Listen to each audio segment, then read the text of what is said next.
অবৈধ গরু ও বালি পাচার এবং ডাকাতির উদ্দেশ্যে জড়ো হওয়ার অভিযোগে খয়রাশোল থানা পুলিশ বেশ কয়েকজনকে আটক করেছে। বৃহস্পতিবার সন্ধ্যায় খয়রাশোল থানা পুলিশ নিয়মিত টহলদারির সময় অবৈধ বালি ও গরু পাচারের বিরুদ্ধে অভিযান চালায়। ভীমগড় দুবরাজপুর রাস্তার পাঁচরার বড়কুড়ি মোড়ে একটি পিকআপ ভ্যানে ৩টি গাভী ও ৩টি বাছুর অবৈধভাবে নিয়ে যাওয়া হচ্ছিল। পুলিশ গাড়িটি আটক করে এবং গাড়ির চালককে গ্রেফতার করে। লাউবেড়িয়া মোড় সংলগ্ন রাস্তায় একটি বালি বোঝাই ট্রাক্টর আটক করা হয় এবং চালককে গ্রেফতার করা হয়।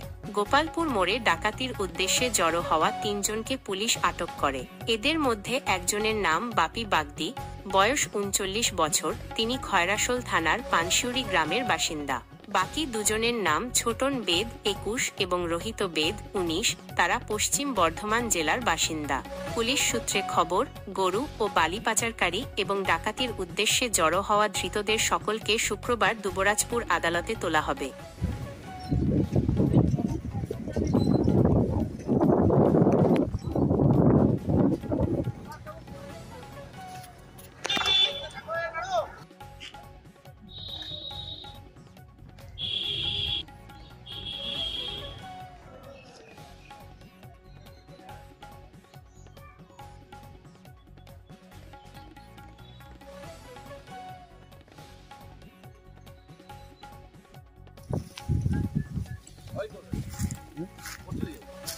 হ্যাঁ বললো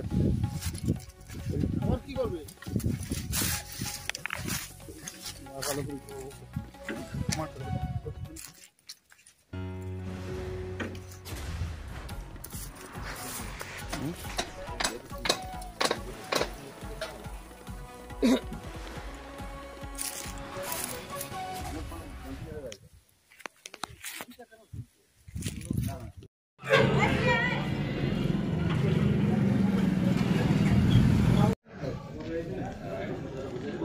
খয়রাশোল থেকে শেখ রিয়াজউদ্দিনের রিপোর্ট, বীরভূমি বার্তা।